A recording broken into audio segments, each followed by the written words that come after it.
Bene, adesso riprendiamo la conferenza con la quarta sessione e inviterei padre Paulin Kubaya a moderare la quarta sessione, se si vuole accomodare. Padre Paulin è sottosegretario del Dicastero per il dialogo interreligioso, missionario saveriano, è nato in Congo, è stato ordinato sacerdote nell'anno 2000, ha conseguito un master in teologia presso la Mary Hill School of Theology nelle Filippine e un dottorato di studi religiosi presso la Fujian Catholic University in Cina, Taiwan. È stato segretario esecutivo delle commissioni per l'unità dei cristiani e per il dialogo interreligioso della conferenza episcopale regionale di Taiwan. Al momento della sua nomina da sottosegretario del Dicastero per il dialogo interreligioso era professore associato presso il Dipartimento di Studi Religiosi della Fujian Catholic University. Lasciamo a lui la parola e la moderazione di questo quarto panel. Grazie. Grazie mille per aver coinvolto la mia modesta persona in questo colloquio così importante. Allora voglio invitare gli altri presentatori a venire. I saw that actually most of the people are presenting in English. Maybe I better switch to English. So I would like now to invite the presenters to come here with me on the stage so that we can initiate this section. So welcome. As we saw the process of this colloquium, in the morning we clarified the concepts. In the afternoon we heard that the concept of hope and peace are not only abstract, how they've been lived by people and through concrete experiences. And I think that this session is leading us to one thing that is very clear, that what we have heard, what we know to be real, what has been in the past, we want to move ahead because it's not enough simply to hear about what has happened, but I think to be able not to say how we'll continue doing it. So the title of this, Costruire la speranza quale contributo al bene comune, una corresponsabilità urgente nello spirito della fraternità universale.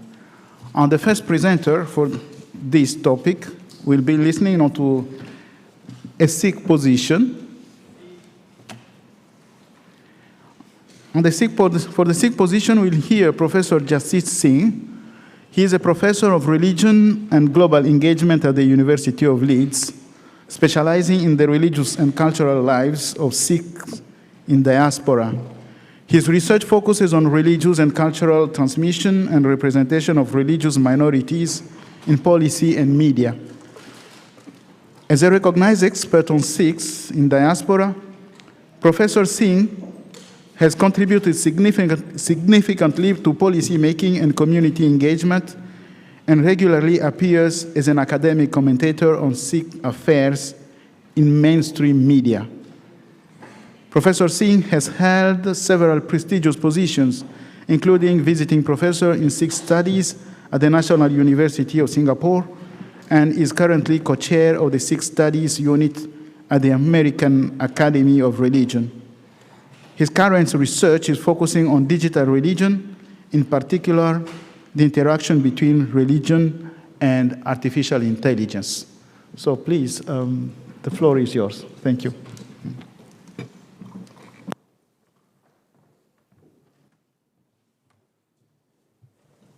Thank you so much, Chair. Buongiorno, everyone. Wow, what a hard act to follow.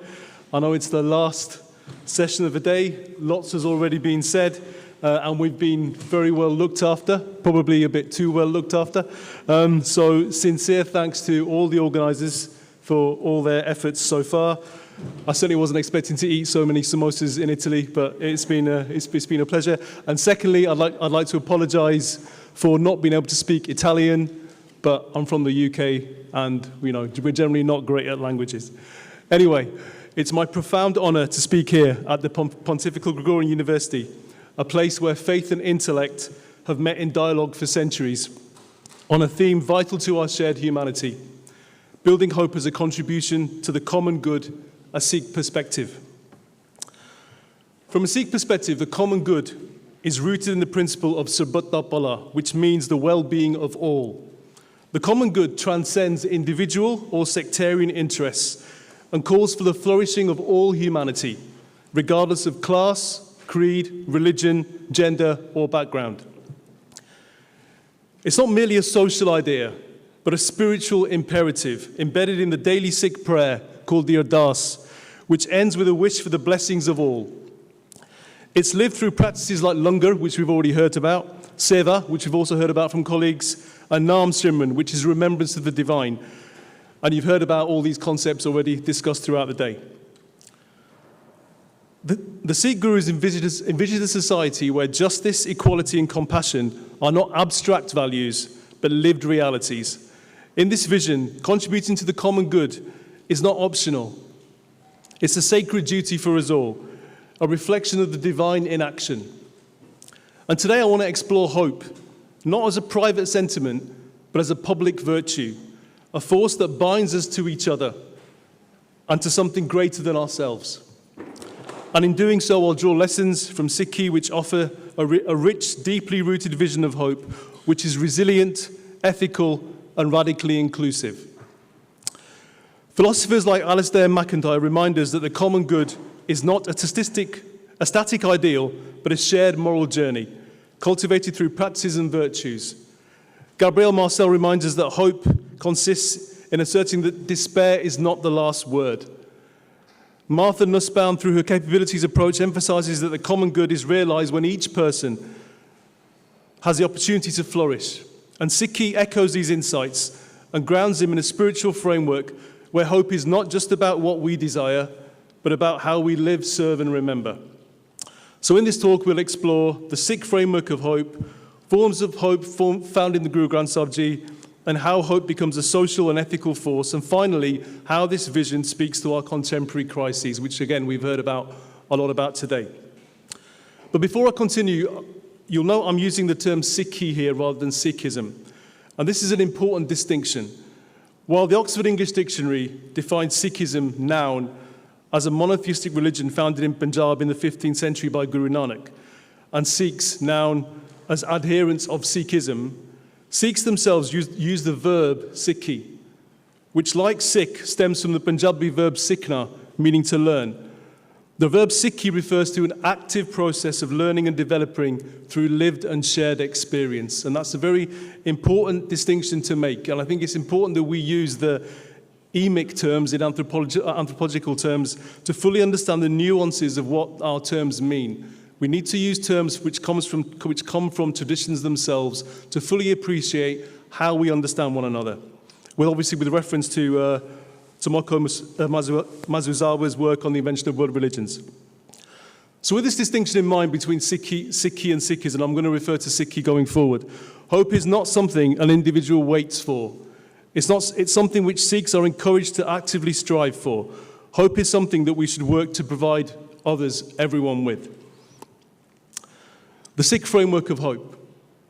The living Guru of the Sikhs, the Guru Granth Sahib Ji, contains the writings of the Sikhs and other holy saints. And one of the key compositions in the Guru Granth Sahib Ji, one of my personal favorites, is Asa Ki War, which is translated as the Ballad of Hope. This is one of the most spiritually and socially profound compositions in the Sikh tradition, composed by the first Guru, Guru Nanak Dev Ji, and then expanded by the second Guru, Guru Angad Dev Ji. It's recited in the early morning hours and serves as both a devotional ballad and a moral critique of society. Asa Ki War is composed in Rag Asa, the Rag of Hope, and we've just heard some rags played now, so this has actually worked really well, which is one of the foundational rags, musical measures in the Guru Granth Sahib Ji, and it holds a deeply uplifting and motivational tone.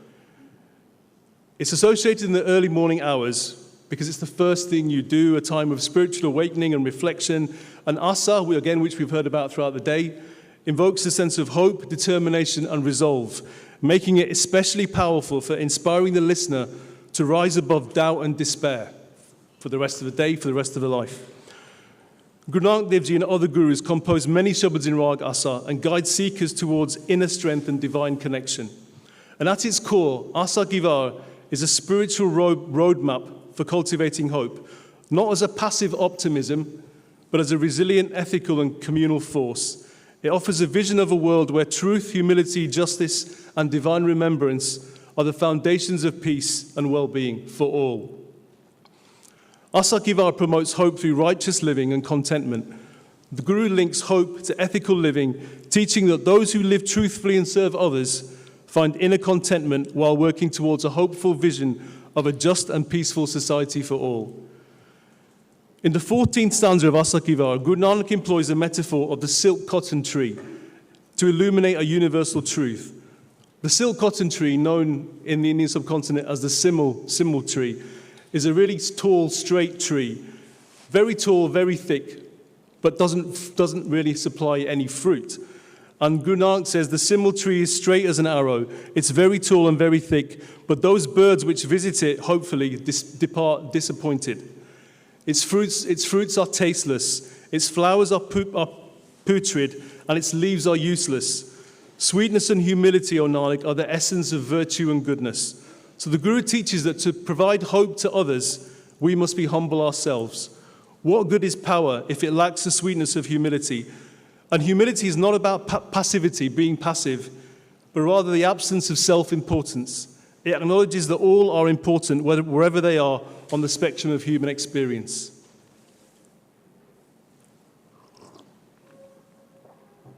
So Asa Givar is not simply a personal meditation. It's a social manifesto. It critiques religious hypocrisy, condemns injustice, and calls for a society rooted in truth, humility, and service. It teaches that hope must be shared, and that peace is a collective responsibility. Sikh history is filled with accounts where hope was forged in the fire of adversity to advance the common good. The fifth Guru, Guru Arjan Dev Ji, gave his life for the right to religious freedom.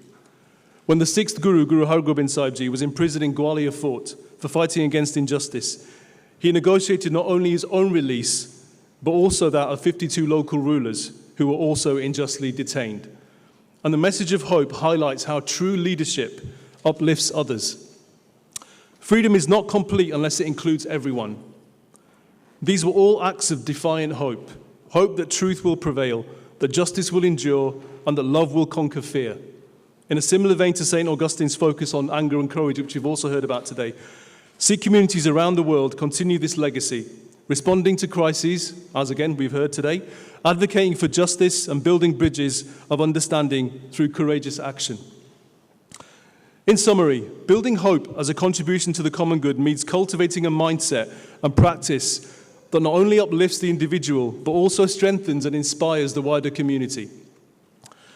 Drawing from spiritual wisdom from the Guru Granth Sahib Ji, this means hope through spiritual anchoring, daily remembrance, practice, whatever that may look like, and meditation, which leads the individual to have a hopeful inner state, which then radiates outward, offering calm and resilience to others. As the fifth Guru, Guru Arjan Dev Ji, states on Ang 1725 of the Guru Granth Sahib Ji, through the word of the Guru's Shabads, I take the name as my support.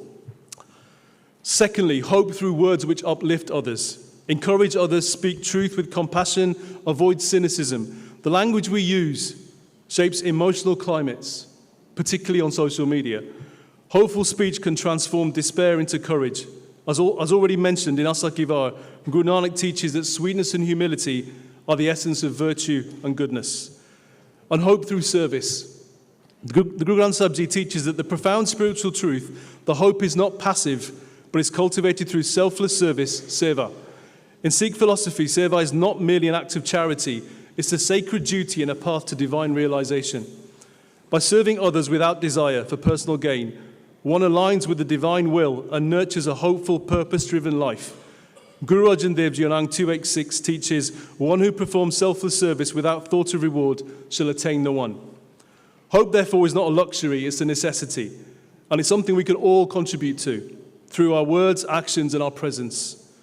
So let's not underestimate the power of small acts. A shared meal, a listening ear, a stand for justice, a coming together, as today, of people from different backgrounds. These are the bricks with which we can build hope. Let us draw from the Sikh spiritual resilience, compassion and unity. Let us remember that Sarbatta Pala, the well-being of all, is a duty for us all. And let's all walk this path together with courage in our hearts and hope in our hands. Waheguru Ji Ka Khalsa, Waheguru Ji Ki Fateh. Thank you very much, Professor Justice, for very practical and then very synthetic way of telling us, summarizing what you wanted to share with us. Thank you very much. The second presenter will be listening from the Jainist position, and the presenter is Jinesh Shet. He's a postdoctoral research fellow at the University of Birmingham. He completed his PhD on a critical study of Anekadavanda, no one-sidedness, from the University of Mumbai. Prior to that, he completed his graduate and master's degree in Sanskrit and philosophy, respectively. His current research focuses on the theory of Anekantavada, investigating some of its unexplored dimensions and exploring the ways in which it can play a role while engaging with a wide range of problems of philosophy, especially epistemology, ethics, and soteriology. Now, from Jinesh, we'll be listening to the way Jainism is fostering peace, the contribution of speranza, that's hope, to the common good. The floor is yours. Thank you. Thank you so much for this kind introduction. I begin by expressing my acknowledgements to the Dicastery, the Institute of Jainology, to my colleagues, and to the colleague with whom I work at the University of Birmingham, Dr. Mariel Gorise. It has been a great day since morning, and I'm enjoying my first trip here to Vatican and Italy, and I'm learning a lot, and I look forward to more. The topic that I will be speaking on, as mentioned, building hope as a contribution to common good, an urgent co-responsibility in the spirit of universal fraternity, or Jain position. Two footnotes before I begin with. So one at the beginning and one at the end, which is not part of the paper. We have been talking about the equivalent of hope in Indian religion since morning, and hope is translated as asha and some other terms. And it always has a negative as well as positive connotation. But I would invite the experts to deliberate on another term, which is called as bhavana. And I think it comes very much close to what hope conveys. Bhavana is used in a very positive sense. It doesn't have a negative connotation. And it is towards a positive vision of the future. May this happen, and so on. So with this, a brief footnote, I will be speaking about this notion of bhavana from a Jain perspective. So how do we build hope? It is indeed an interesting question to explore from a Jain perspective. In continuation to what the previous speakers have told on hope from the Jain viewpoint, as well as more broadly from all other viewpoints, I intend to reflect on the Jain notion of bhavana, contemplation, and discuss one such list of bhavanas that make a case for building hope and which I think contributes to common good. I also deliberate over the Jain theory of Anekantavada, translated as non-one-sidedness, and see what insights it has to offer in this discourse on hope. If one were to ask the question, what is the Jain view on engaging with the other, whether an individual or an institution, the one list that comes to my mind is that of 4 bhavanas, contemplations, and which are to be cultivated and practiced while dealing with others. As the Tattvartha Sutra says, I quote, "One must cultivate kindness towards all beings, joyfulness towards the more virtuous, compassion towards miserable, and indifference towards the vainglorious. And I make an attempt to translate this into Italian as well, thanks to Google. Bisogna coltivare la gentilezza verso tutti gli esseri, la gioia verso I più virtuosi, la compassione verso I miserabili, e la indifferenza verso I vanagloriosi. I don't know if I have pronounced correctly. Kindness or love is to be practiced towards all, that's Maitri, beings in general, without any discrimination.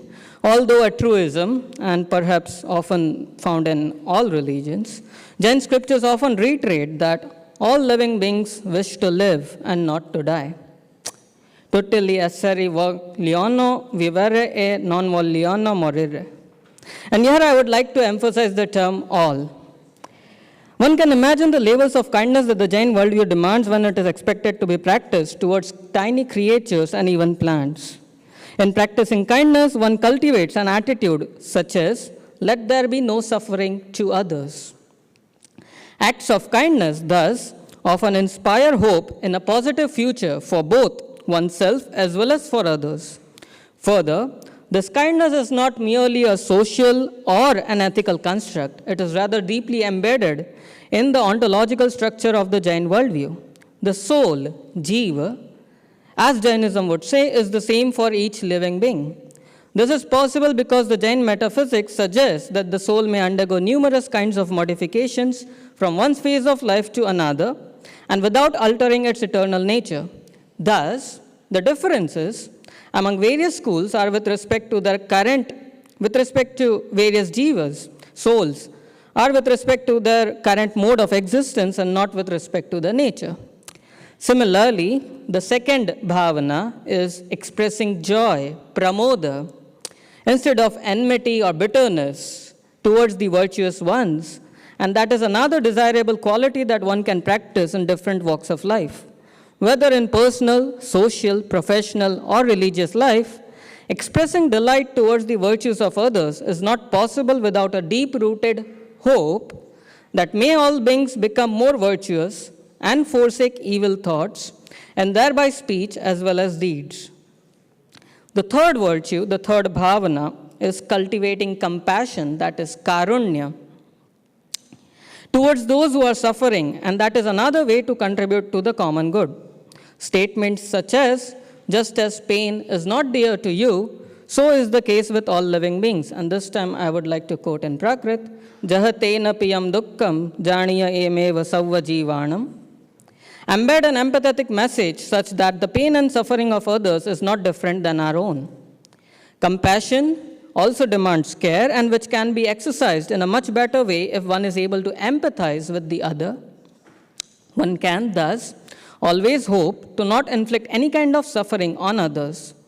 Lastly, and the fourth bhavana is, one is also expected to be equanimous, madhyastha, towards the arrogant and vainglorious.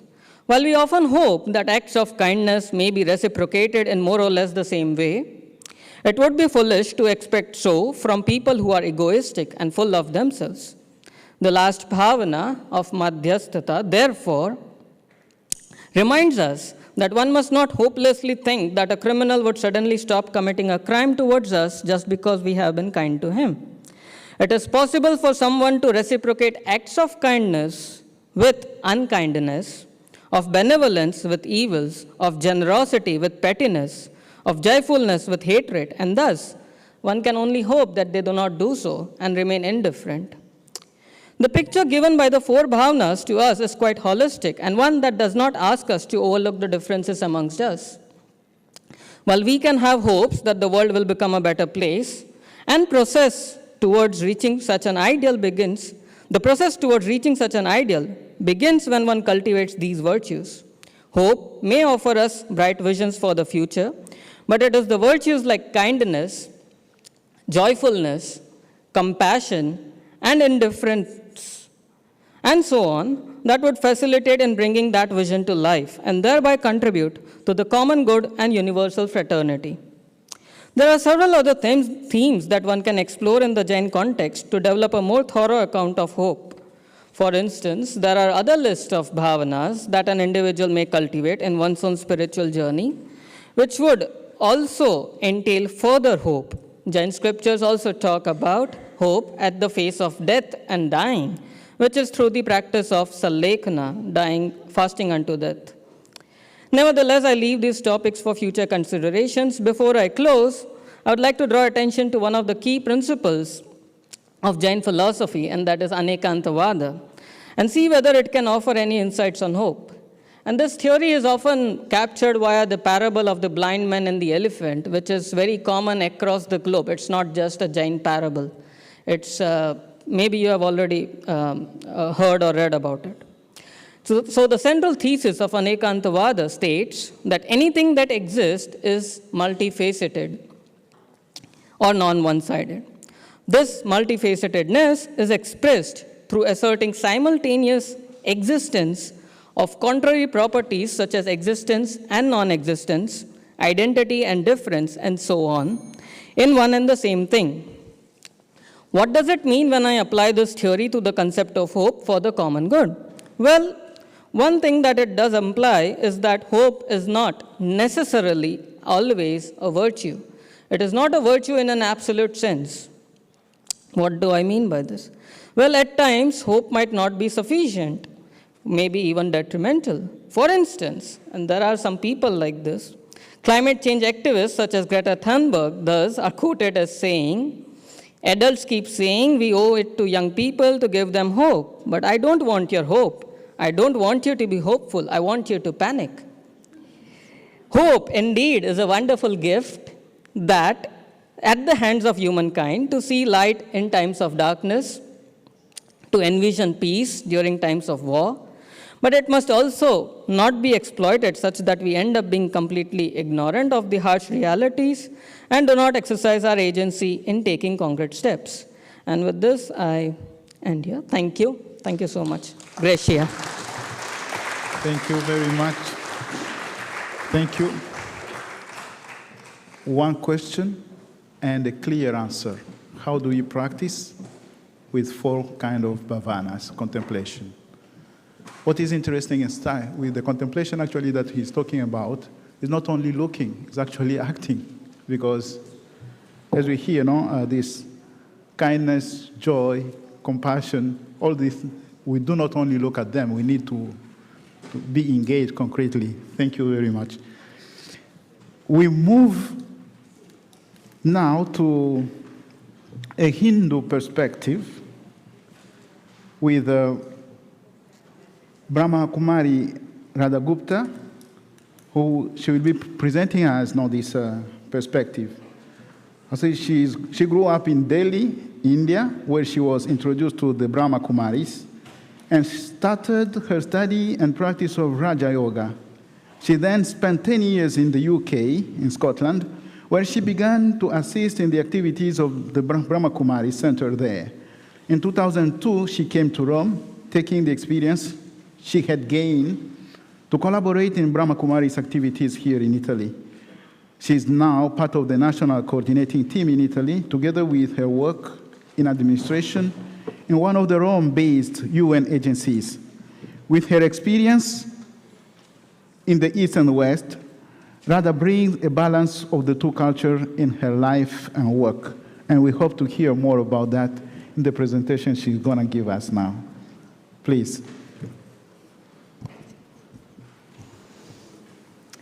Greeting of peace, Om Shanti, and good afternoon to everyone. I would like to start by reading an abbreviated translation of a Hindi song from 1956 that tells a story of hope and the common good. This is the story of the flame and the storm. Nirbal se ladai balwan ki. The song speaks of a little flame, a little lamp, an earthenware diya, who was ignited to remove the darkness from the world. He was full of bliss, and love for God was in his flame. Far in the distance was a storm. restlessly churning up the land. It saw the little flame and went forth to attack and put it out. The world abandoned the flame, and he was immersed in great sorrow. However, he did not lose courage and was ready to die. He began to fight the wind of injustice. Should he lift his head or bow down? Should he die for the common good? He swayed this way and that, but he would not be extinguished. He had the power of truth in his flame. He might have been weak, but his love had never broken. He undertook the task of uplifting the world. He was blessed by God's grace, and finally the storm fled the battlefield in defeat.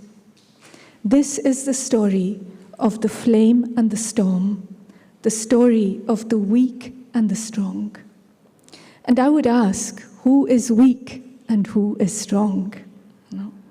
This song tells us the story of the power of hope, love, pure intention for the common good, upholding the truth and not succumbing to coercion and corruption. I'm wondering how many of us can relate to this story in our own lives, and how many testimonies of hope we have heard from others as well. And today we heard some wonderful stories. For hearing stories of hope and courage from each other enriches our enthusiasm to keep going and keeps our purpose clear. So how can we build hope from the inside? We can draw upon the stability that spiritual practice brings to us to build or sustain hope in our hearts and in the hearts of others. No matter how dark the night or how terrible the storm, there is the morning and the calm that follows. It might take time, and it will test our tolerance and faith, but one thing is certain, that day follows night. We can see this with the seasons. A tree that has become like a dry stick in winter, seemingly dead and ready to fall, will begin to sprout its first leaves and buds in spring. And with this in mind, we can say that humanity is in its winter. Time has led us to create a society built on false hopes for love and happiness through sense perceptions. This has given rise to greed, violence, and unending suffering of many innocent people. These false structures too inevitably must decay and fall apart. And as we watch these scenes of disillusionment and crumbling of falsehood becoming more and more visible, there is a choice to start again and base our lives on truth, honesty, and love. And I speak from the perspective of the Brahma Kumari's World Spiritual University. And one of the main sayings that we have is that when I change, the world will change. And so we have forgotten our original state of goodness, which we can also call our swadharma. This is innate to all souls. The soul's original qualities are peace, love, wisdom, happiness, and purity. In losing sight of these qualities, we look to material things for peace and happiness, which causes, of course, insecurity and fear. We have forgotten who we truly are and what is our swadharma. Maybe it's time to return to our true identity and connect with the divine, our supreme parent. And those who have never lost hope and faith will be looking out for this first light of dawn, knowing that day will follow. This is the way to restore the spirit of humanity to its fullest brilliance. This is inevitable. This is our future. So what is the urgency of the task of common good for our human fraternity? As we've heard today and as we see all around us, the cries of suffering become louder and more desperate, heard by not just our ears, but also by our hearts.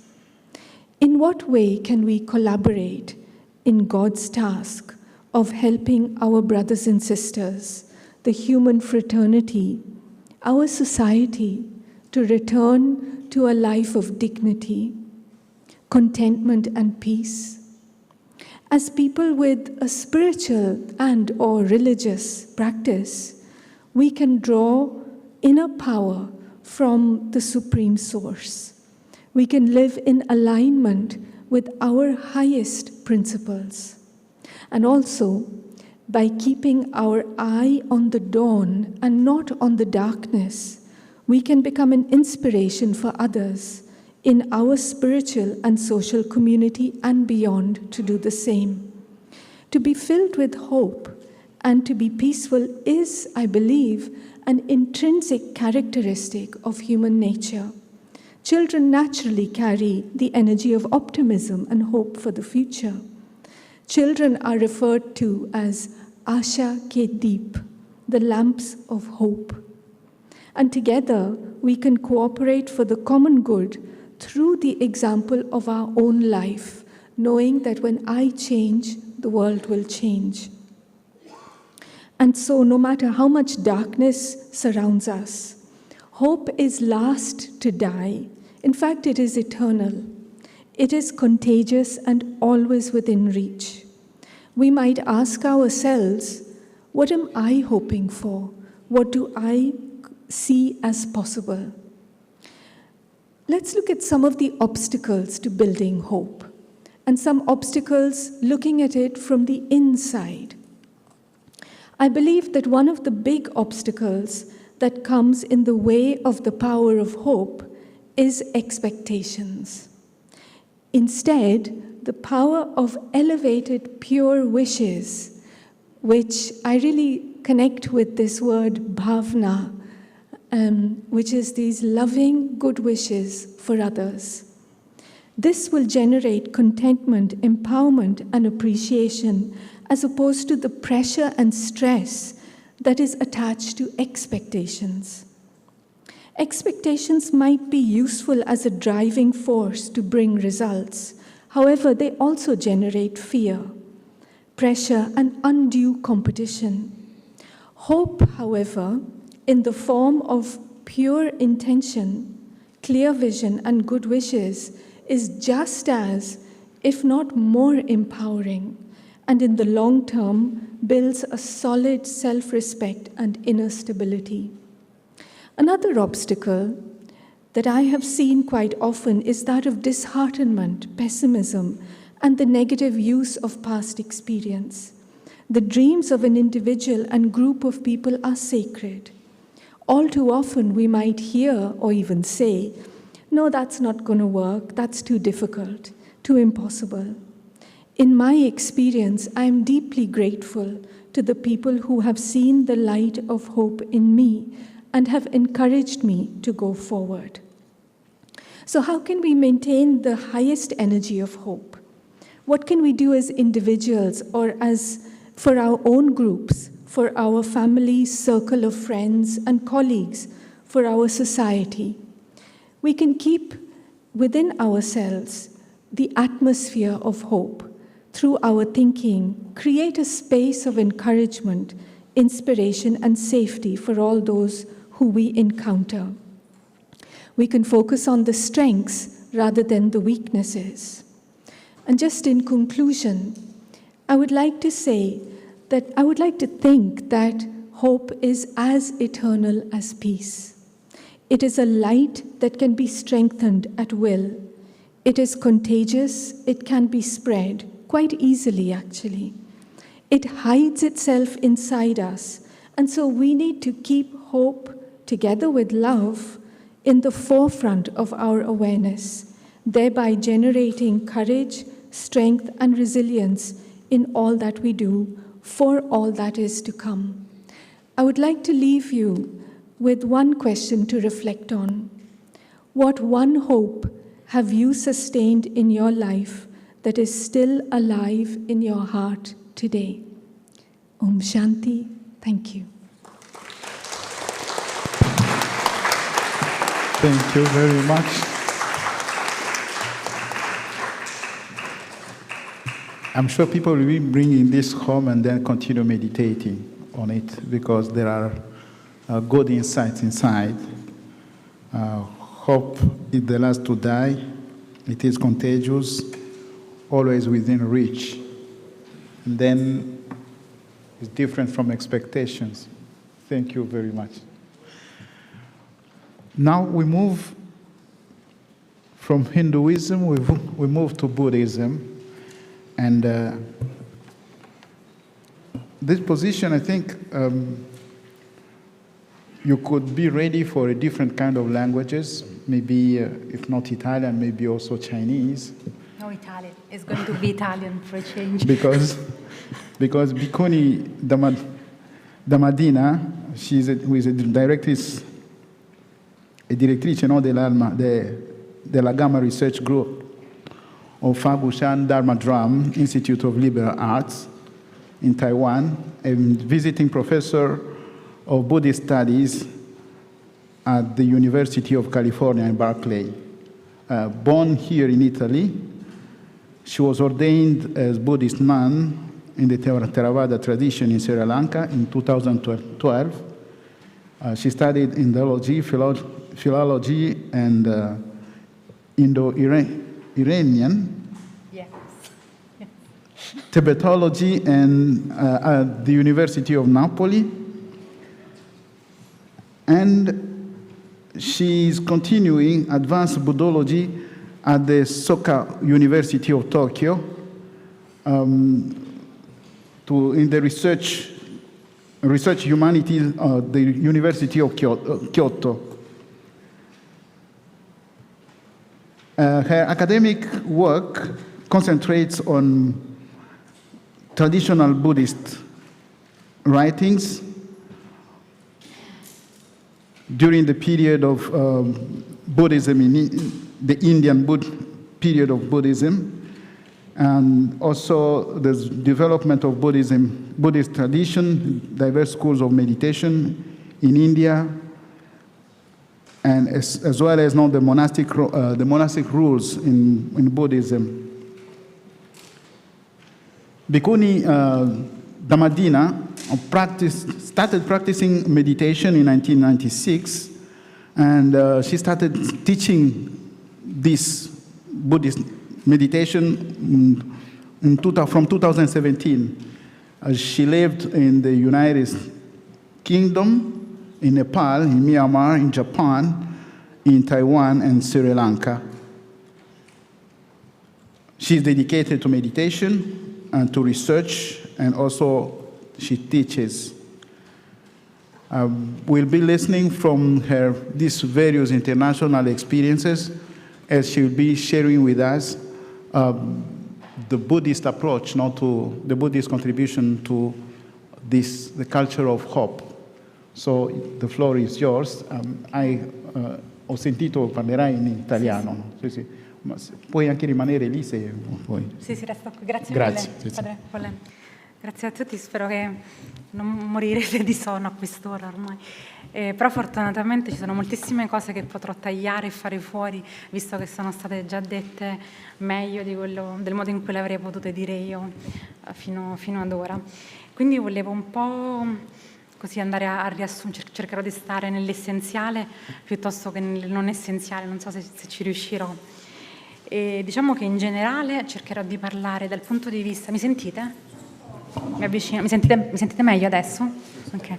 Cercherò di parlare dal punto di vista del buddismo antico, perché sostanzialmente questo è lo strato più antico, ricostruibile degli insegnamenti del Buddha, del corpus testuale e dottrinale a cui fanno poi riferimento e da cui poi si dipanano tutte le tradizioni buddiste più tarde. Quindi è un po' anche una forma di incarnazione di speranza e di ecumenismo interno alle tradizioni buddiste, che magari può anche ispirare il dialogo interreligioso a partire dal fare i conti con la differenza all'interno della propria tradizione, in questo caso la tradizione buddista.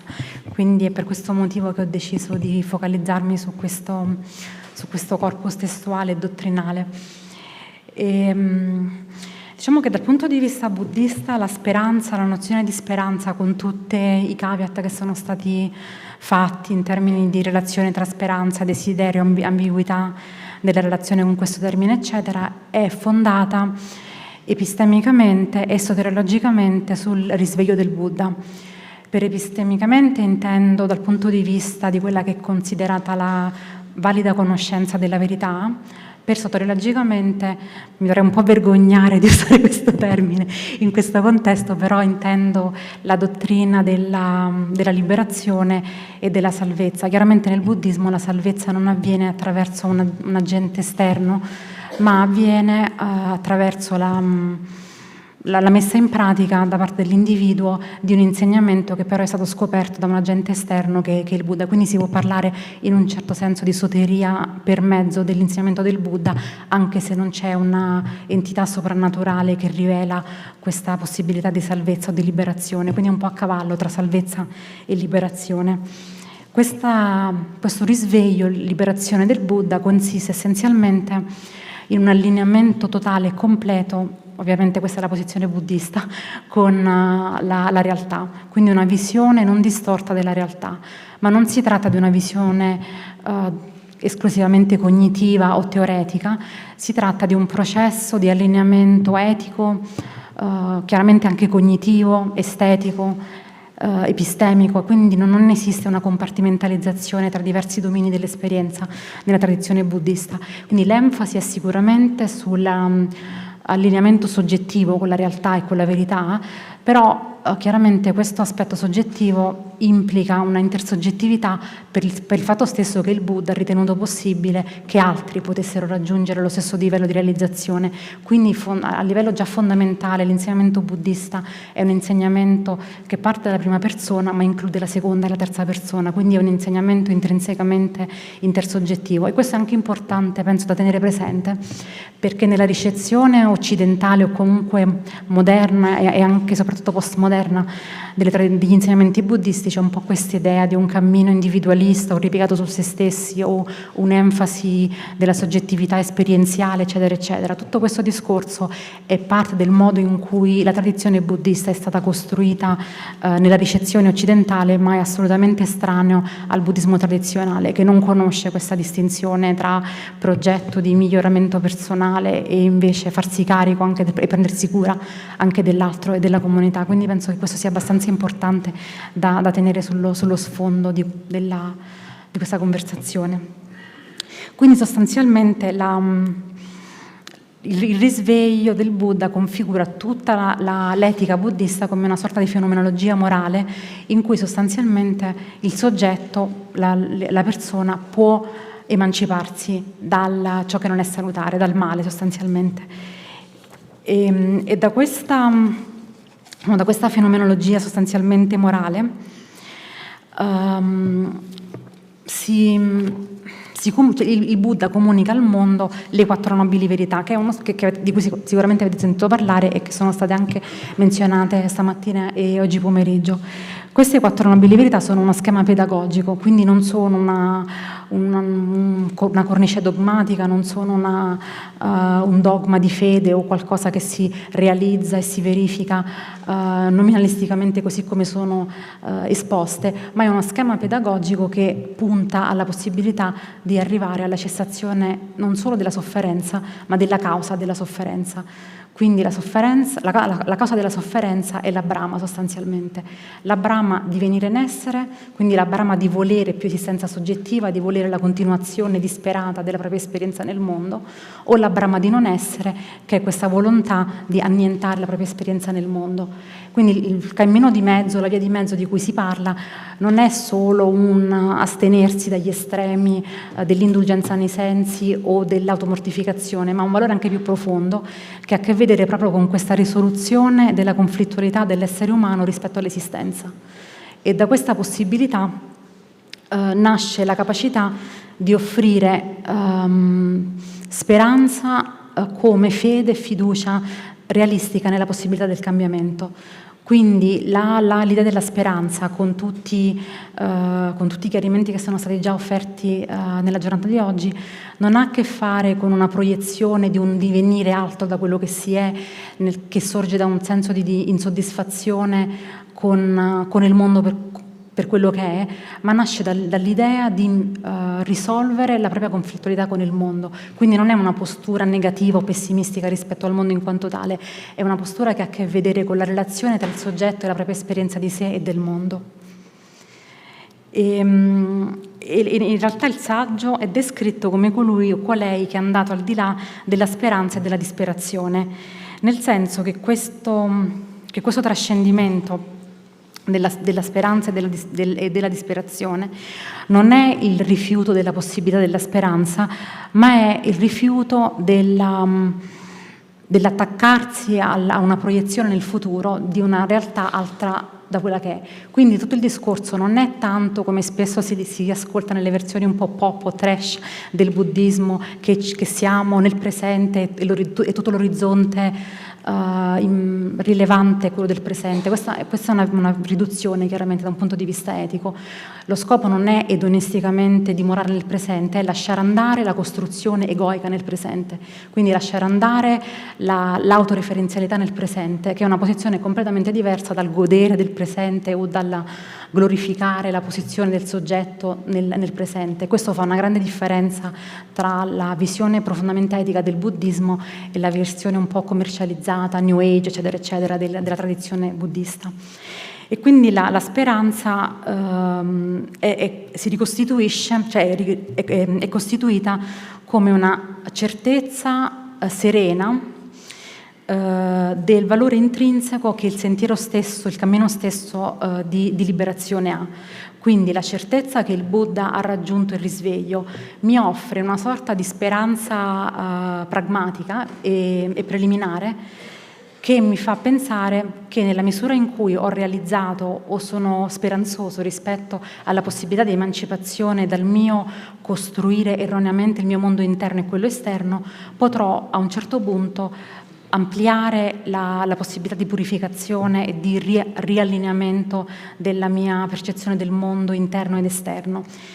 E quindi questa è sostanzialmente una fiducia nella possibilità della trasformazione ed è una forma che ha una, come dire, ha una...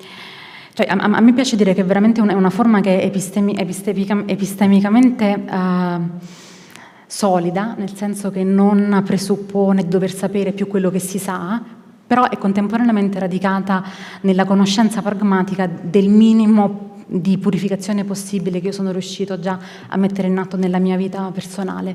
Quindi è una posizione epistemicamente, come dire, garantita dal non dover lanciarsi al di là di quello che si sa, però contemporaneamente lascia spazio anche per uno stato di essere libero dalle limitazioni di quello che uno già sa nel presente, quindi un po' un equilibrio abbastanza delicato anche nella pratica contemplativa e anche dal punto di vista dottrinale. E quindi io quello che volevo dire sostanzialmente è che c'è un riconoscimento dei propri limiti, però contemporaneamente c'è questa fiducia in un'epistemologia che è soteriologicamente informata ed in una soteriologia che è epistemicamente informata. Questi un po' sono i due livelli che si intersecano in questa posizione buddista.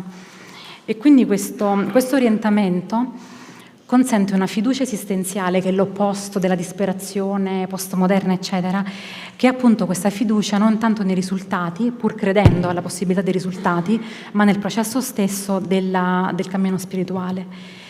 E quindi cerco di anche qui di tagliare un po'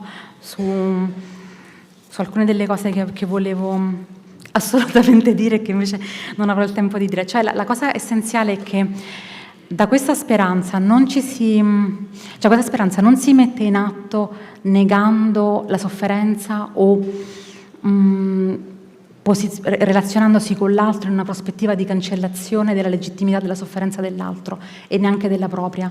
È una posizione sostanzialmente che coabita il mondo in cui io soffro, l'altro soffre, con la realistica prospettiva di una riduzione graduale e anche di una cessazione di questa sofferenza. Quindi sostanzialmente la promessa della speranza da un punto di vista pratico degli insegnamenti del buddismo antico è quella di una presenza alla sofferenza del mondo così com'è, che viene dal fatto che io raggiungo gradualmente una comprensione del fatto che non esiste una costruzione di me come distinto dall'altro, quindi c'è una possibilità di accedere a un livello che è anteriore a questa costituzione di me come distinto dall'altro.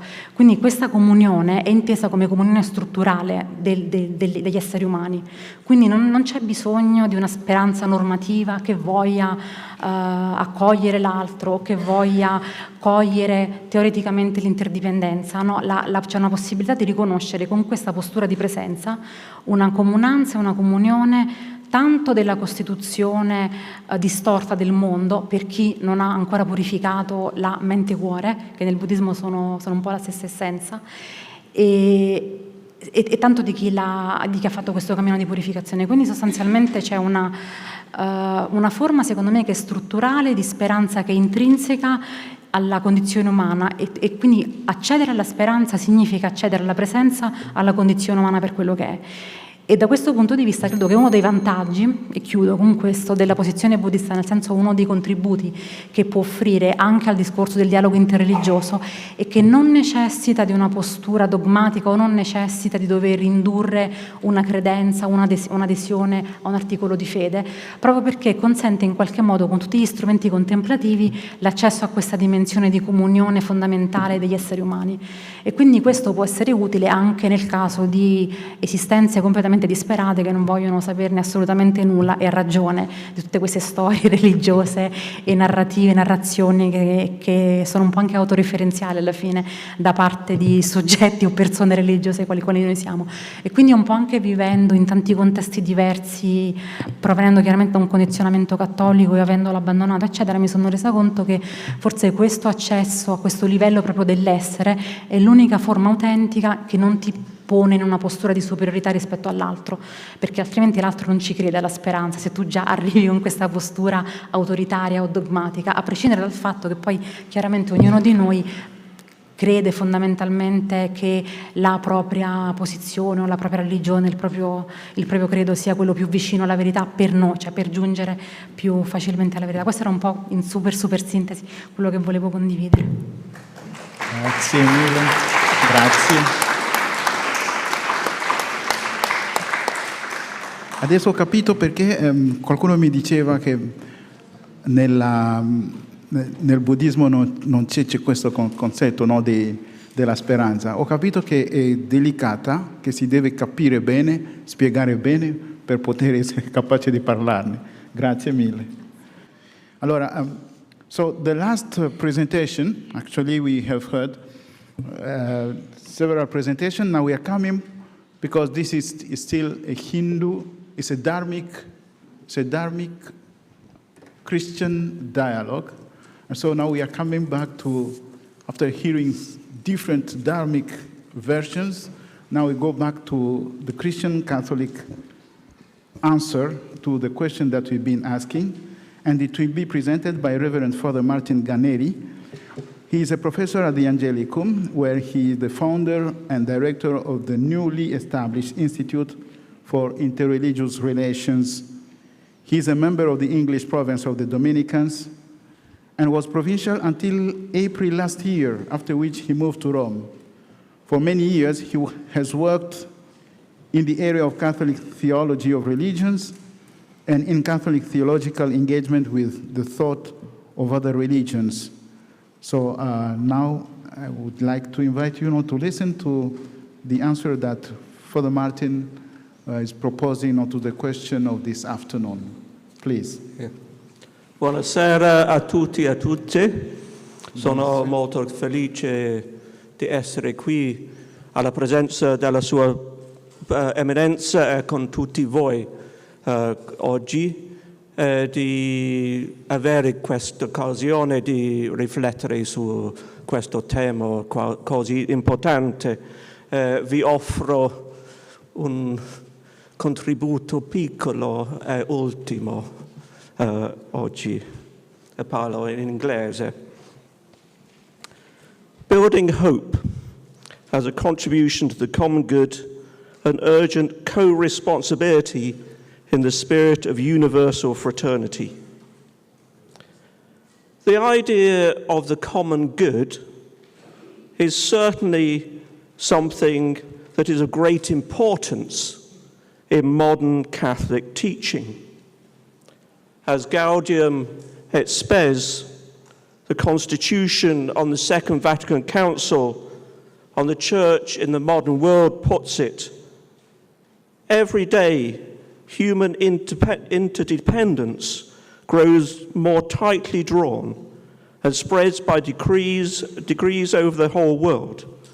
As a result, the common good, that is the sum of those conditions of social life which allows social groups and their individual members relatively thorough and ready access to their own fulfillment, today takes on an increasingly universal complexion and consequently involves rights and duties with respect to the whole human race. Every social group must take account of the needs and legitimate aspirations of other groups, and even of the general welfare of the entire human family. In this passage, we can see key themes to which hope is related in this section of our meeting today. As to say, the importance of the common good itself, and the fact that this is a global responsibility. This passage defines the common good as the sum of those conditions of social life which allows social groups and their individual members relatively thorough and ready access to their own fulfillment. As such, the common good is the good that human beings seek both as individual beings and as social beings. That is to say, as human beings who flourish in a fully human way when they do so both as individual beings and as social beings. And it is essential for the common good to exist that both the individual and the social aspect are fully respected and promoted. In the first place, the promotion of the common good presupposes respect for the dignity and value of each human person as an individual. Every human person has a dignity as made in the image and likeness of God, and each human being has the right to flourish fully as such. This involves both the right to receive the basic goods that enable any human person to live well, such as food or shelter, as well as the right to enjoy such things as the free exercise of the human conscience, including in matters of religion. In the second place, the promotion of the common good does require respect for the good of the group in which each individual lives. According to Catholic teaching, human beings are by nature social beings, and so flourish as individuals, not in isolation, but in relation to other human beings, whether that be as spouses, or as family, or as a wider community. This social flourishing involves care of or love for each other. The common good is thus promoted when any group is regulated in such a manner that all the members of that group are enabled to flourish together. So the idea of the common good in Catholic teaching is one in which both the individual and the social aspects of human life are important. Both individual and social flourishing make for human happiness. As such, the common good is very different from a type of society in which individuals assert their freedom to do whatever they want at the expense of the flourishing of other individuals, or a society in which the dignity of individuals is compromised by the demands of a common identity or ideology. The passage from Gaudium et Spes also makes clear that in the contemporary world in which we live, consideration of the common good must have a truly global perspective. We do live in the age of the global village, an age in which the different peoples and religions of the world interact so much with each other. This means that, as Gaudium et Spes puts it, the common good takes on an increasingly universal complexion and consequently involves rights and duties with respect to the whole human race.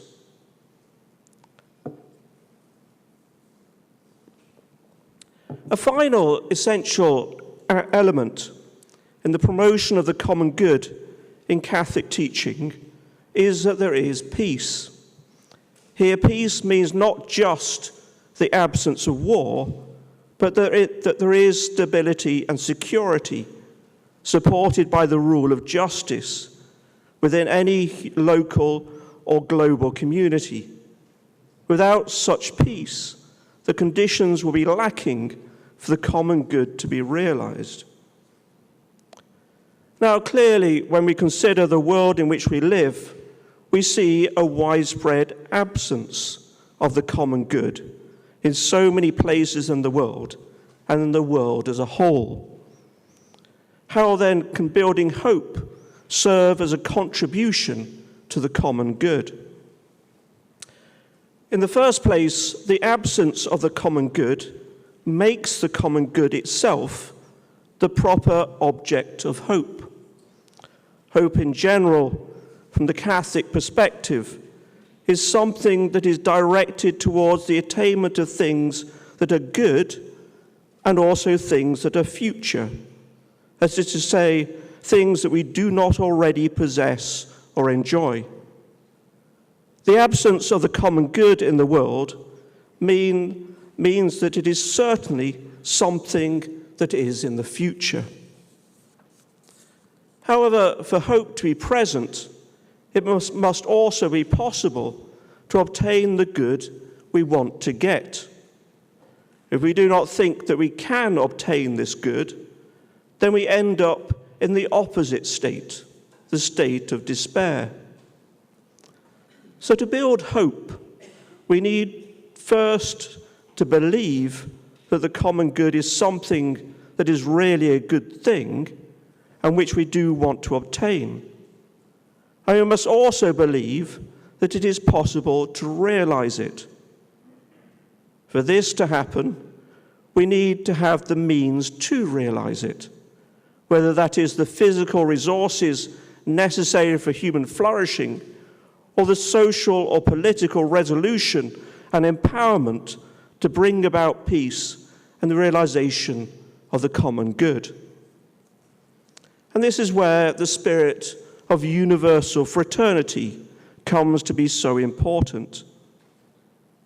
In the Catholic perspective, such universal fraternity is grounded in the belief that all human beings have one origin and one goal in God.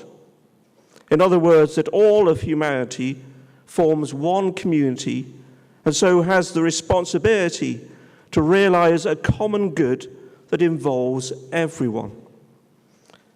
It follows then that God wills that a global common good should come about. The fact that the world, if properly managed and cared for, has the physical resources for realizing this global common good also seems evident. The problem is that those resources are not managed or cared for in such a manner as to reach those who need them.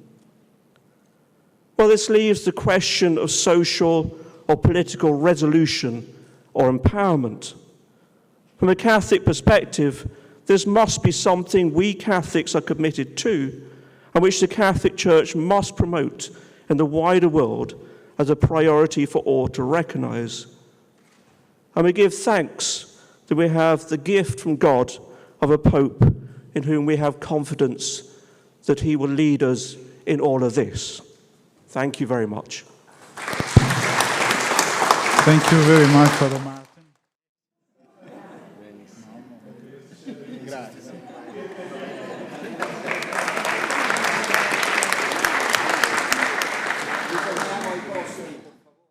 Ci avviamo verso la conclusione. Chiamerei a questo proposito Don Ligio George per una sintesi delle presentazioni fatte oggi alla conferenza. Prego.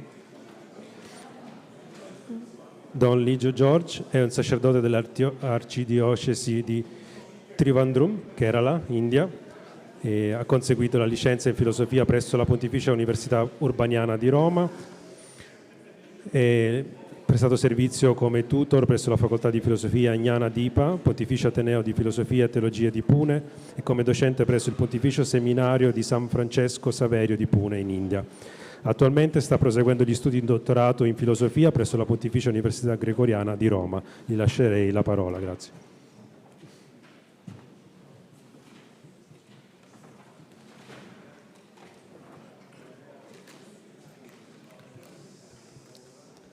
Your Eminence, Cardinal George Kuvakar, venerable and reverend religious leaders, learned speakers, moderators, members of the dicastery, friends in faith, hope, and humanity. A very good evening to all of you. Allow me to add one more detail to the introduction that you have heard about me, though you didn't hear about me, which I believe is quite meaningful in the context of this August gathering. I come from Trivandrum, the capital city of Kerala, India, specifically from the Cathedral Parish, where within a 300-meter radius stand a Hindu temple and a mosque. It is indeed a spectacular view, emblematic for religious harmony and for a spirit, what we call in Malayalam as Mother Maitri, meaning interreligious friendship, kindness. Coming from such a lived context of amity, openness, and peaceful coexistence, I feel very much home at this place. What has taken place in this Aula Magna over the past few hours is more than just a scholarly exchange or doctrinal dialogue. Our coming together today represents not just an academic event, but a deeply significant meeting of two profound religious traditions, the Dharmic tradition and the Abrahamic tradition, specifically Christianity. It is something much deeper, as what the Irish philosopher William Desmond would call with a dignified term, companioning. He writes, companions can be themselves, and yet, if they are bound together, they may need each other, and not always out of need alone. If companions break bread together, kumpanis, it is a shared need of what is beyond them, both that binds them together. I stay and serve in a parish as a collaborator. After weekday masses, I sometimes carry the money offerings in my bare hand to hand it over to the parish priest. Recently, I started noticing something unusual. The coins of euros and cents left their metallic scent on my hands, and it lingered for a quite longer time. This experience reminded me of the well-known phrase of Pope Francis of blessed memory, smelling like the sheep. an invitation he extended to the pastors to remain close to the people, immersed in their hopes, wounds, and joys. In the same spirit, having spent the whole day in a graceful act of attentive companioning, sitting together, dining together, and with all our minds and hearts oriented towards this theme of hope, I believe that we too have taken up the scent of the other. Maybe we are called to take on the scent of the other culturally, spiritually, doctrinally, not as blind appropriation, but with deep respect. Exactly with this profound spirit of companioning and reverence, I now intend to present a synthesis of the whole presentation delivered throughout the day. At the onset, I would like to apologize to all you dear presenters for not including all the valuable materials and insights of your research, and for having employed a very subjective Occam's razor in view of my goal. In the first section, the speakers sought to bring forth the understanding of hope as found in each of their religious perspectives. Professor Gabriele Piana, offering a Buddhist perspective, unfolded Buddhist tensions between the early critical view of hope as craving or desire, or indeed as a supreme vice, and the later engaged Buddhist view as wise hope that is grounded in an awakened awareness. The aspiration towards liberation, nirvana, supported by faith, and particularly by the Mahayana ideal of bodhicitta, the awakened mind seeking enlightenment for the benefit of all, emerges as a noble form of hope, rooted in compassion and an awakened insight. Dr. Paolo Triani, drawing inspiration from the Jürgen Moltenian theology of hope, reminded us that Christian hope is fundamentally Christological. It has a name that is Christ, and it is born from a story that is of the resurrection. It is never a mere psychological optimism or utopian fantasy, but a theological virtue gifted from above and directing towards eschatological fulfillment. However, it is not simply postponed or excluded to the end of the time or the other world. Rather, hope is transformative even in the present, active in the history, infused with love, and oriented towards the kingdom of God, already in and within us. Professor Karaki, offering a Hindu perspective, highlighted a paradox. While classical texts caution hope, asha, often linked to karmic attachments as an impediment to moksha or mukti, liberation, the concept of mumukshtuta, the intense longing for liberation as an eschatologically potent drive, is seen akin to the theological hope of Christianity. Devotional Hinduism, with its avatars and act like pilgrimage, tirtharana, recourse to masters, gurus, becomes effective space to acquire and sustain hope even in the Kali Yuga. Mrs. Vibhuti Mehta presented the Jain perspective, where hope is radically non-theistic and deeply spiritual. It arises from purushartha, a mere self-effort, through the three jewels and the values like ahimsa, anekanandavada, and apagarigraha. Jainism cultivates a rigorous, realistic, and relational hope grounded in self-effort and universal interdependency. Mrs. Bhavanit Kaur, offering a Sikh perspective, emphasized that hope is not an abstraction, but a lived experience through hukam, trustful acceptance of the divine will, nam japna, meditative, repetitive remembrance of the divine name, and chardikala, the spirit of eternal resilience or eternal optimism as amor fati or carpe diem.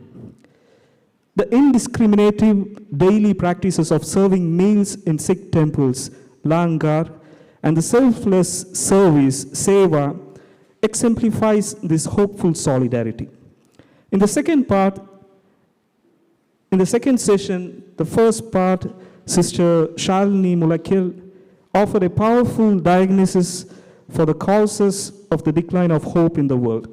She highlights how they contribute to the growing distress, despair, and mental health crisis that plunges into widespread hopelessness.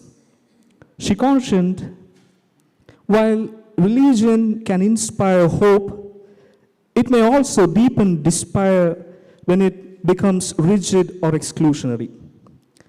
Yet she insisted that hope must be created through ethical institutional structures, compassionate leadership, and a renewed moral imagination.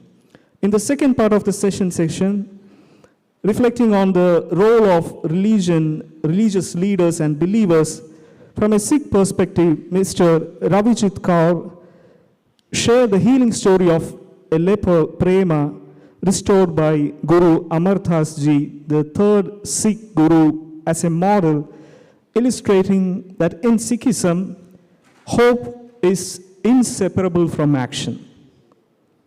It is not a passive optimism, but a call reclaiming dignity and agency in front of the suffering. Dr. Marie-Hélène Couris from the Jain tradition reaffirmed that hope arises not from a divine intervention, but from disciplined self-effort. She told that this inner conviction, grounded in right faith, right knowledge, right practice to eliminate and raise above the negative karmas, would influence our soul to perfection. Jain ascetics, both within the monastic and lay communities, who cultivate virtues through vows and meditative disciplines like pratikramana, repentance, and equanimity, are considered as models or public signs of moral hope for anybody to imitate. Swamini Shuddhananda Giri from the Hindu tradition underscored the importance of spiritual leadership not to dominate, but to guide towards hope through simplicity, service, wisdom amidst the entropies of various sort. Swamini also shared how Sanatana Dharma Sangha and Unione Induista Italiana actively embody hope through concrete missions like agroecology projects, where even a violent hand rehabilitated by means of allowing him to nurture a seedling would help him to rediscover the divine origin or his inner innocence. From the Christian perspective, Don Virgilio Agustinelli said that religious leaders are called to be living witnesses and good shepherds, guiding and building communities through contemporary crisis towards a transcendental horizon, reminding that the future always belongs to peace and not to despair. Professor Maria Angela Fala offered a vision of religious amity inspired by Emperor Ashoka's 12th edict. She emphasized that true leadership requires listening, inspiring, and creative collaborating in a way moving from mere coexistence to shared co-responsibility and collective vision for the common good. In the third session, we came across concrete testimonies translating hope into peace. Dr. Sylvia demonstrated how Buddhist deep ecology of care for our habitat becomes a form of hope in action and not merely a wishful, imaginative, or intellectual hope. Agroecology schools and initiatives like Coltivare Gaia, Scola Contadina, Legal Rights for the Nature, IDRA, marine and terrain projects, and environmental cinemas, movies, translate hope and compassion into policies that are concrete and where hope becomes a verb than a mere noun. Dr. Francesca, in a moving tribute to Father Stan Swami, a Jesuit, revealed hope as a sacrificial flame, persecuted yet unextinguished. In his struggle with India's most oppressed community of Jharkhand, he embodied the gospel as resistance and also inspired the pedagogy of oppressed of Paulo Freire and died a seed of justice. Dr. Ela Gandhi, the granddaughter of Mahatma Gandhi, offered a profound testimony, recalling those cruel memories of apartheid, personal and national tragedies and violences. And amidst that, she affirmed that hope is always satyagraha, truth force, and courageous faith towards liberation or betterment of the entire nation. She described peace not as a passivity, but a persistent action in spirit of forgiveness and faith.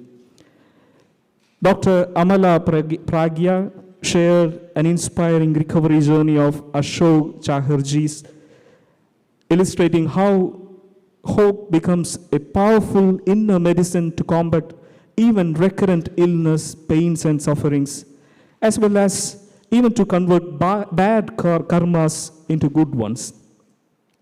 Mr. Manmeet Singh brought us back to Sikh praxis of seva, righteous and altruistic service, and langar, offering food and solidarity across the disaster zones, by mentioning even the earthquake in Forli and irrespective of the religious divides, as peace enacted in pots, hands, and hearts. We also saw it very concretely that here the Sikh brothers were always serving us with this water bottle, and even outside they were just taking care of this selfless service. A big hands to you.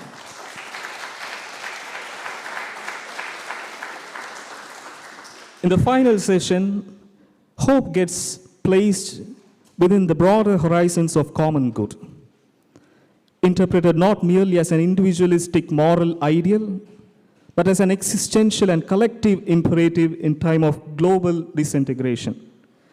What emerges across these diverse traditions is a view of shared commitment to hope as an active, intersubjective, and communal virtue, where focus on private salvation gets elevated to engage with systematic transformations.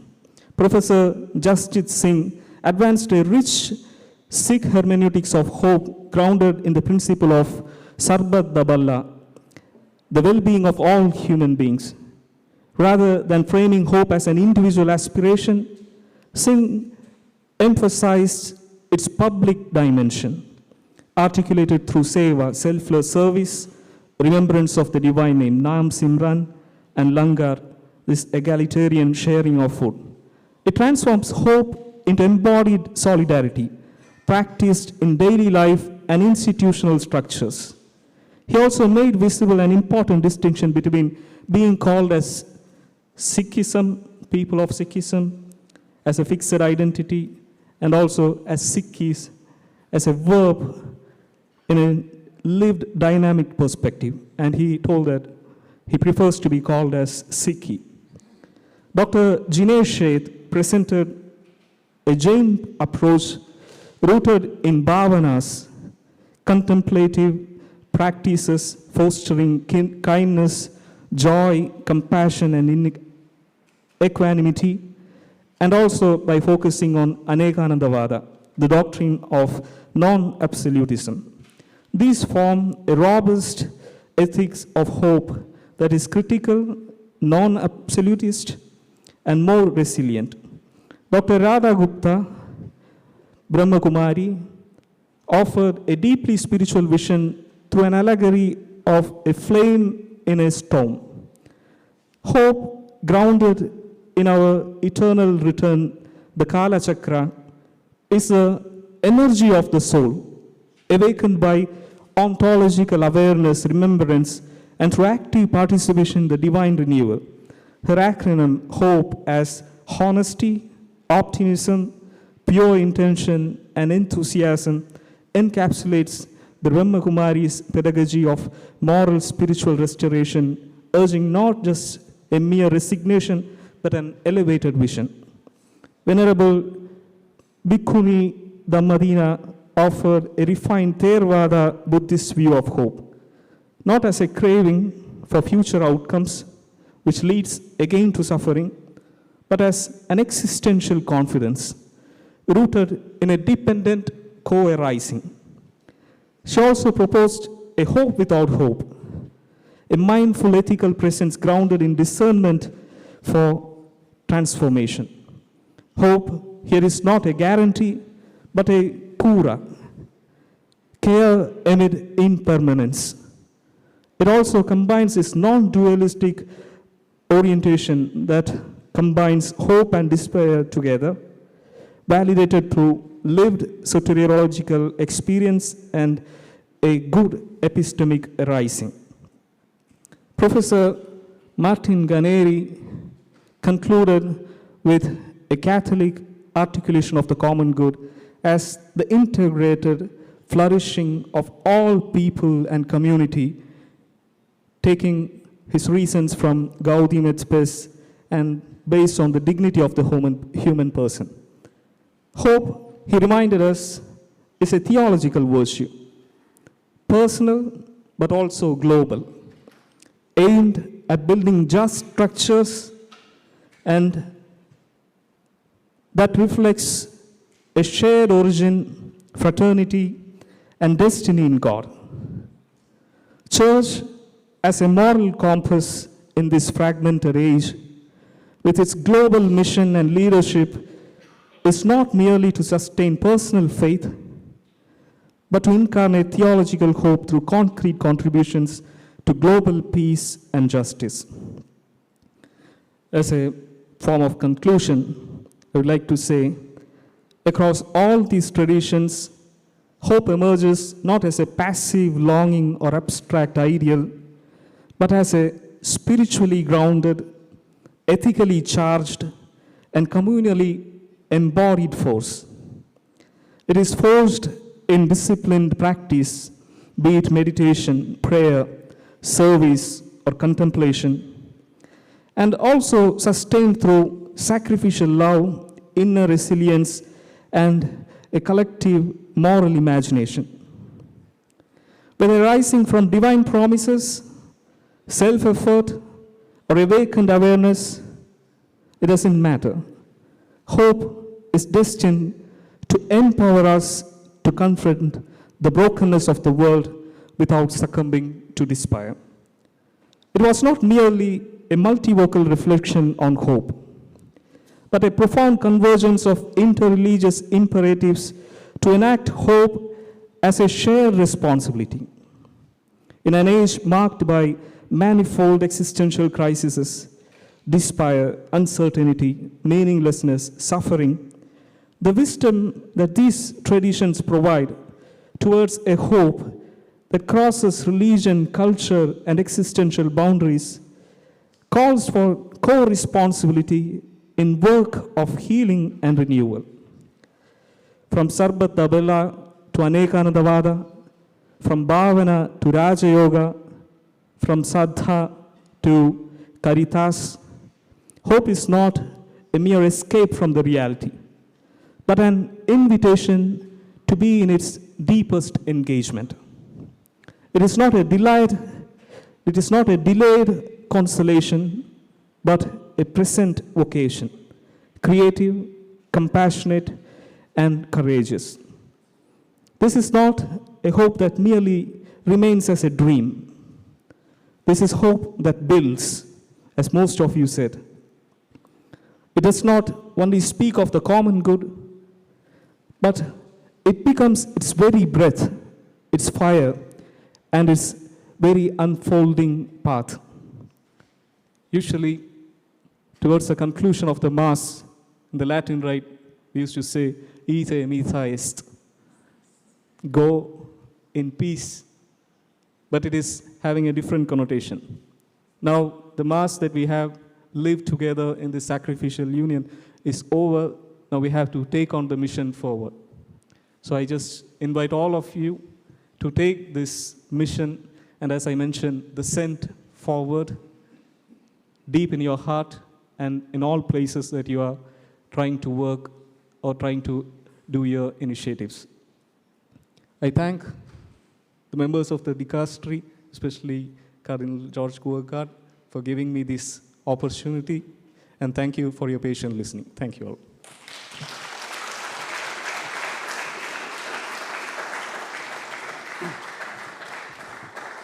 Bene, ringraziamo Don Ligio George per questa bellissima sintesi di una giornata così ricca, così intensa, e ci avviamo alla conclusione. Per questo motivo volevo chiamare Monsignor Santiago del Dicastero per il dialogo interreligioso e volevo chiamare anche il professor Ambrogio Bongiovanni per omaggiarlo, visto che grazie al professor Monsignor Santiago tutto questo è stato possibile oggi. Grazie. Prego.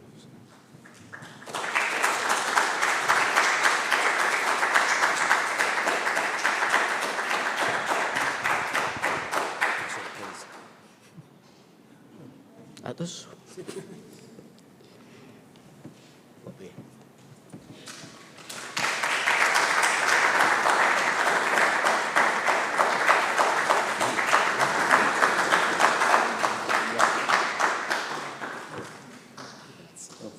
Porto io, questo qui.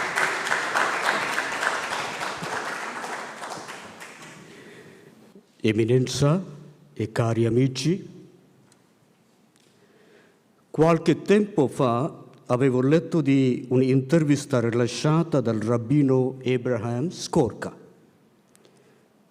un carissimo amico di Papa Francesco, su quanto rappresentasse l'amicizia e la collaborazione che aveva con l'allora cardinale di Buenos Aires nel costruire ponti tra persone di diverse tradizioni religiose.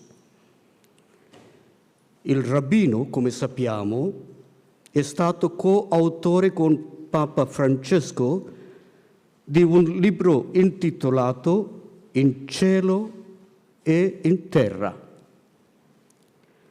Ha sempre provato una gioia speciale nel collaborare, per costruire amicizie e lavorare per il bene comune.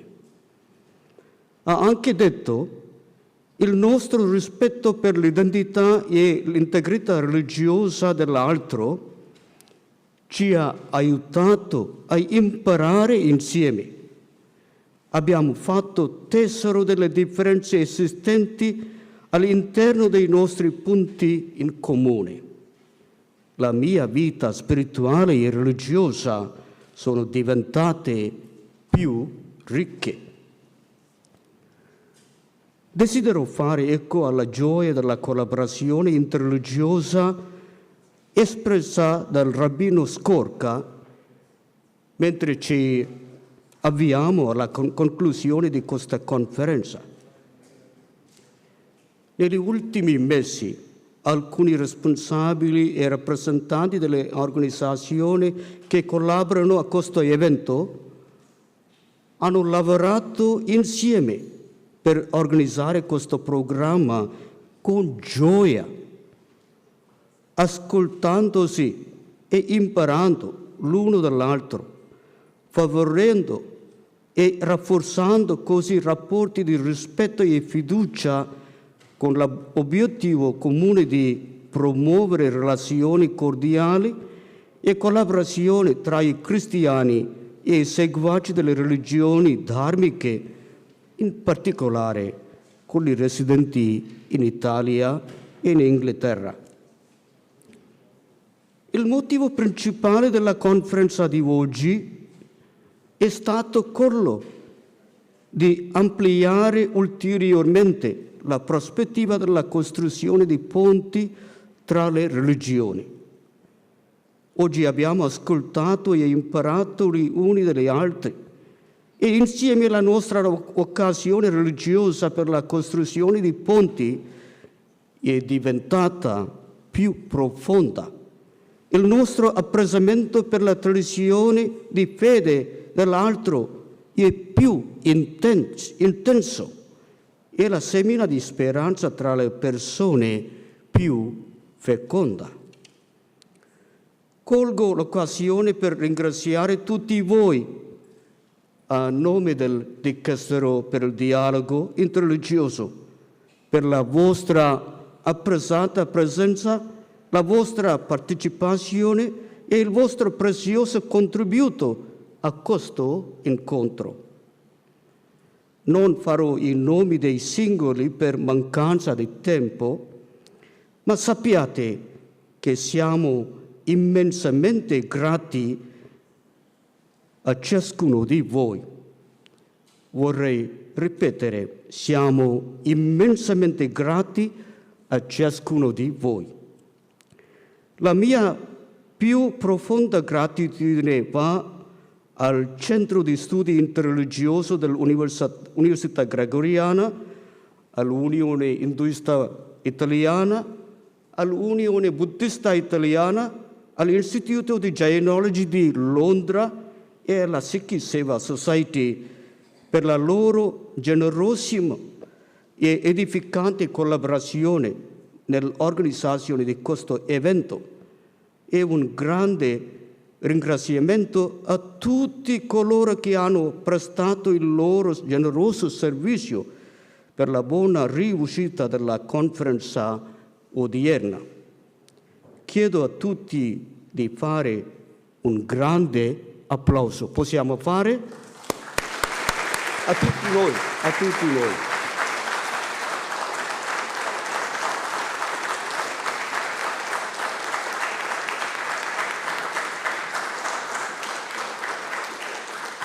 Grazie tanto.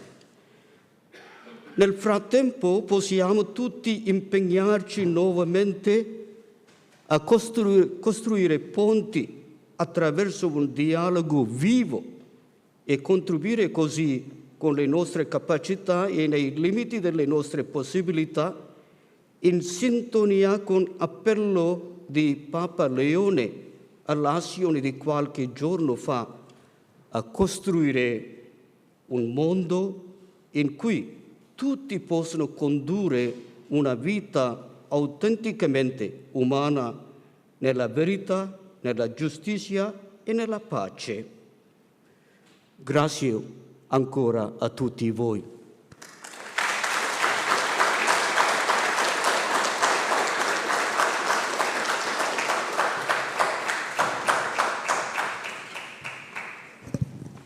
Bene, adesso per concludere volevamo dare degli omaggi. Prego, professor Bongiovanni, una parola a parte sua. Sì, brevissimamente, perché siete stati coraggiosi a restare qui fino a quest'ora, e ringraziamo anche Sua Eminenza per essere stato con noi anche in questa fase finale, oltre che all'inizio, quindi grazie per averci raggiunto. Solo brevissimamente volevo anch'io ringraziare tutti voi per la partecipazione attiva e in particolar modo dobbiamo ringraziare anche Monsignor Santiago, perché ha lavorato tantissimo per questo evento e la Gregoriana, diciamo, ha offerto tutto quello che poteva offrire, ma chiaramente Monsignor Santiago è stato, come dire, colui che ha messo anche in moto la macchina, ecco, quindi ringraziamolo ancora una volta. Volevo semplicemente, quindi, oltre al ringraziamento, fare presente che, ecco, la giornata di oggi è stata davvero molto ricca e ho sentito le preoccupazioni di trovare sempre gli elementi comuni nel nostro lavoro. Questa è un'esperienza che ci permette, anche sulla base della nostra amicizia, del nostro lavoro insieme, anche di attraversare qualche differenza e di avere il coraggio anche di incontrare le differenze, di affrontare le differenze, perché non è che sempre tutto uguale. Sappiamo che anche le nostre tradizioni religiose a volte sono inserite in contesti molto difficili, problematici. La violazione della libertà religiosa, come sapete, è un tema molto diffuso e quindi questo lavoro insieme, questa speranza, ecco, ci arricchisce e ci fa andare avanti anche con la consapevolezza che ci sono, come dire, le problematiche che noi dobbiamo affrontare nella vita quotidiana. Però questo è un grande segno, è un grande passaggio molto importante, e con la Università Gregoriana, con il Centro Studi Interreligiosi che rappresento, quindi sono qui anche a salutarvi come Università Gregoriana, offriamo questo servizio quindi di una formazione. Abbiamo bisogno, si è parlato di formazione, quindi di educarci, ci sono anche altre realtà nel nostro contesto che fanno questo, è sempre molto più importante questo aspetto. E mi permetto di ricordare, ecco, vedo che si può lanciare forse la diapositiva, che ci rivedremo in Gregoriana a ottobre, e anche con gli auspici del Dicastero per il dialogo interreligioso e della Commissione per le relazioni con l'ebraismo. Ci rivedremo a ottobre per celebrare insieme il 60° anniversario della dichiarazione Nostre Aetate, di cui abbiamo parlato anche. E sarà un incontro anche accademico, perché il tema è quello di ripensarla, no? Non ripensarla dopo 60 anni di un cammino insieme. Sarete invitati sul sito della Gregoriana, trovate già, diciamo, un po' la descrizione. Tra qualche giorno uscirà anche il programma, per cui ecco, siete invitati anche a registrarvi, e lo terremo esattamente in quest'aula, solo che sarà una conferenza di 3 giorni. Quindi un grande ringraziamento a tutti, a tutte le organizzazioni, e anche la collaborazione con il Dicastero che ci onora, e siamo grati per questo. Grazie, buona serata a tutti.